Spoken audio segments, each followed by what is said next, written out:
question parce que il y a beaucoup de personnes qui pensent que c'est pas vraiment un métier, que c'est juste une passion, une occupation. Bah, moi, j'ai toujours aimé raconter des histoires. Quand j'avais votre âge, des fois à l'école, j'inventais des histoires auprès de mes camarades. Et ça a toujours été une passion, ça et créer des univers. Et en fait, en grandissant, quand j'étais professeur, j'ai commencé à écrire de plus en plus. En fait, j'avais déjà commencé à écrire plus jeune. Et j'ai eu de plus en plus envie d'écrire, de revenir à ma passion première. Voilà. Quand on écrit, on pense qu'on a un thème en particulier. Moi, j'ai écrit des histoires de pirates. Et en fait, ce qui est intéressant, c'est qu'avec un peu de recul, je me suis rendu compte que j'écrivais beaucoup sur la famille. Avec mon équipage de pirates, en fait, c'est un petit peu une espèce de famille par procuration dans laquelle on se retrouve. Et c'est vrai qu'on navigue en mer avec un équipage, on tisse des liens très forts. Les gens avec qui on navigue, ils finissent par devenir une famille. Donc c'est plutôt la famille, la recherche du père, la famille, voilà.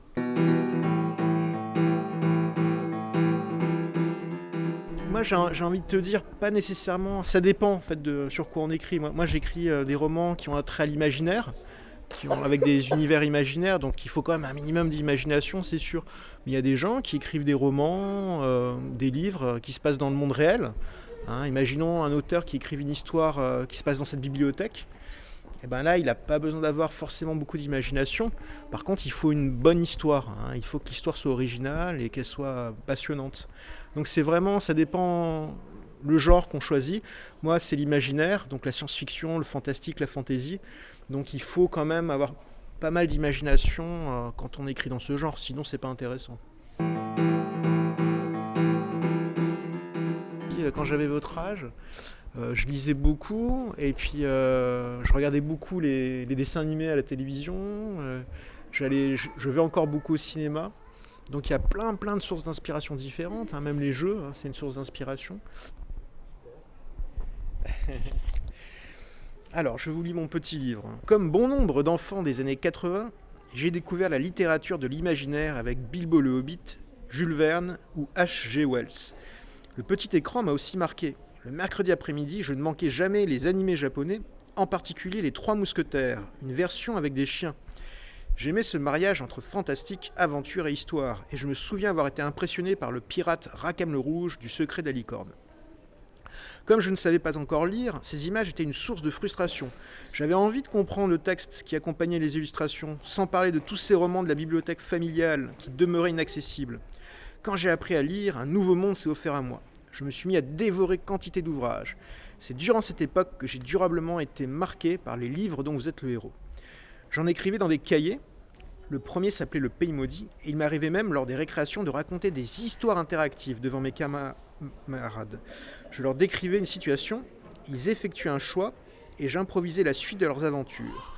Je me sentais décalé car je préférais les monstres aux héros, et je rêvais de vivre des aventures comme dans L'île au trésor, La guerre des mondes, 20 000 lieues sous les mers, Bilbo le Hobbit ou la fameuse invasion de la Sicile par les ours.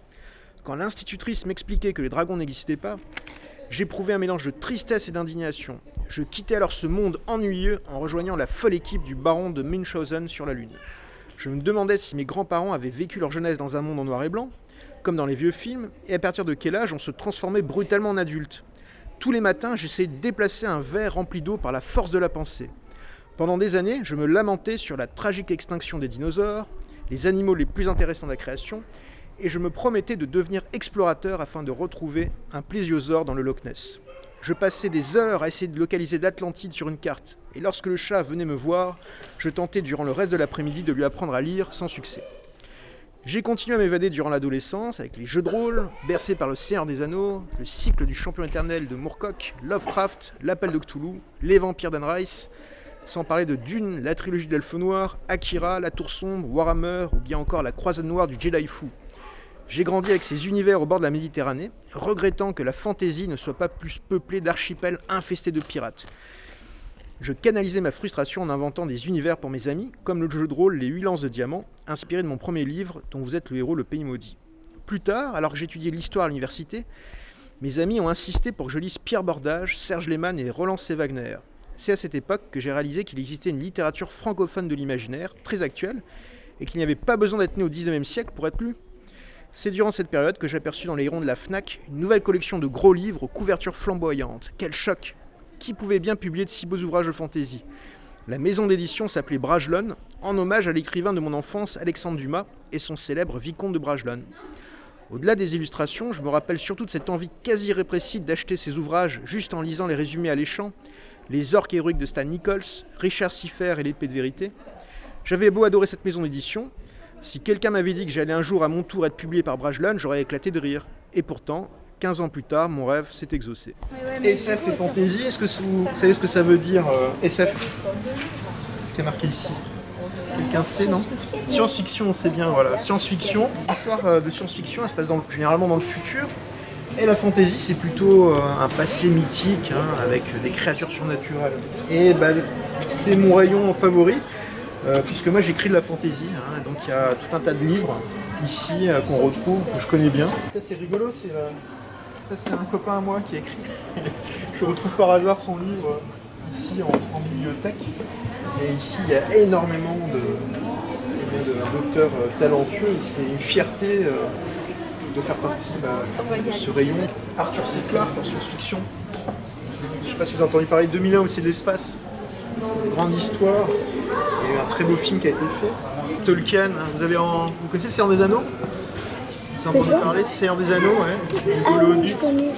Seigneur des Anneaux. Et puis un auteur un peu plus pour les adultes, mais c'est Frank Herbert qui a écrit un livre qui s'appelle Dune. Très très beau livre de science-fiction qui se passe sur une planète désertique, c'est pour ça qu'on appelle ce livre Dune. Orson Scott Card. C'est un très très grand auteur américain, Orson Scott Card. Il a écrit La stratégie Ender. C'est un enfant surdoué qui combat des sortes d'extraterrestres. Il est difficile d'en retenir un. On a de la chance à Thionville, on a vraiment une très très belle collection de livres de SF et de fantasy. Moi alors j'ai été sur un forum d'écriture sur internet où je donnais des extraits de mon roman.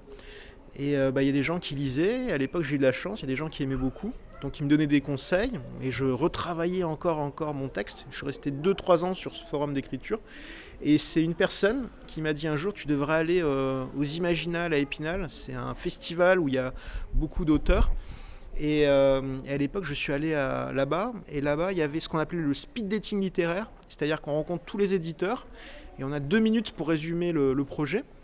Et moi j'ai retrouvé mon éditeur comme ça, je lui ai résumé mon histoire et il a beaucoup aimé.